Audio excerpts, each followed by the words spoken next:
रजब भट्ट की वाइफ ईमान ने एक मर्तबा फिर से रजब भट्ट के हवाले से एक पोस्ट रिपोस्ट की है जिसमें लिखा है कि मेरे बच्चे के बाप को मेरी पेरेंटिंग पे इतना भरोसा है कि उसने मुझे बाप और माँ दोनों बना दिया। कहने को तो ये बड़ा एक मज़ाहिया सा जुमला है, लेकिन ईमान ने दरअसल रजब भट्ट को टोंट मारा है कि ना तो रजब भट्ट अपने बच्चे का बाप बनने को तैयार है और ना ही उसकी कोई जिम्मेदारी लेने को तैयार है, जबकि उसके बरक्स उसने मुझ पर सारी जिम्मेदारी बच्चे की डाल रखी है। एक तरफ तो रजब भट्ट उसकी कस्टडी और उसको लेने के लिए अदालत से रुजू कर रहे हैं क्योंकि उसकी बर्थडे जो सर पे है।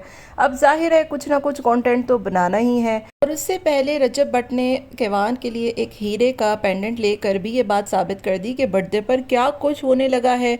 रजब भट्ट के पास बर्थडे मनाने के लिए जो है वो एक बहुत बड़ा टॉपिक और कंटेंट मिल जाएगा, इसीलिए बर्थडे से 2 महीने पहले उसकी कस्टडी के लिए केस फाइल किया गया ताकि रजब भट्ट उसको ले जाकर आराम से उसकी बर्थडे सेलिब्रेट कर सकें और कंटेंट बना सकें।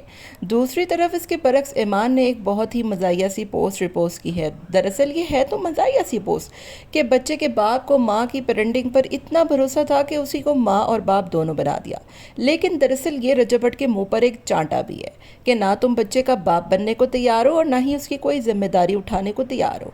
उल्टा मुझ पर सारी जिम्मेदारी तुमने उसकी डांट दी है और मुझे ही माँ और बाप दोनों बना दिया है। मैं बच्चे के लिए कमाती भी हूँ, बच्चे को देखती भी हूँ और बच्चे का सारा ख्याल भी रखती हूँ, जबकि तुम सालगिरह से 2 महीने पहले उसकी कस्टडी के लिए केस फाइल करते हो ताकि तुम्हें उसकी कस्टडी मिल जाए और तुम उसकी बर्थडे का कंटेंट अच्छे से मना सको। ईमान ने एक मरतबा फिर से रजब भट्ट के मुंह पे ज़ोरदार चांटा मार कर उसको उसकी औकात याद दिलाई है और दरअसल एक मज़ाहिया वे में उसको ट्रोल और रोस्ट किया है। देखने वालों को ये पोस्ट काफ़ी पसंद आई है और लोग इस पर काफ़ी हंस भी रहे हैं कि इतने संजीदा माहौल में ईमान को चुटकुले सूझ रहे हैं और रजब भट्ट को टोंट करने का कोई मौका वो हाथ से जाने नहीं दे रही। कल ही हमने देखा कि रजब भट्ट की माँ जी जो है वो उन्होंने एक पैगाम दिलवाया कि ईमान कुछ ना देखे, कोई माफ़ी ना मांगे, बस अपने बच्चे को उठाए और घर आ जाए, हम उसको रख लेंगे। और दूसरी तरफ ईमान साहिबा हैं कि आना तो दूर की बात, इधर बैठ कर चुटकुले छोड़ रही हैं। जब सारे ही लोग दीन ईमान सब कुछ सोशल मीडिया बना लेंगे ना, तो फिर यही कुछ होता है और रिश्तों की पामाली ऐसे ही होती है। ना किसी को यहाँ पर बच्चे की फ़िक्र है, ना अपनी फ़िक्र है, ना रिश्ते की फ़िक्र। अगर किसी की फ़िक्र है तो वो है यूट्यूब कंटेंट, इंस्टाग्राम रिपोस्टिंग और एक दूसरे को गिराने के लिए अजीबोगरीब पोस्ट शेयर करना।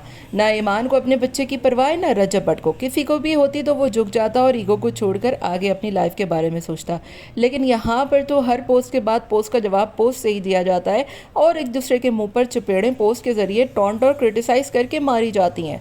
आपका क्या ख्याल है? कमेंट में अपनी राय का इजहार ज़रूर दीजिएगा।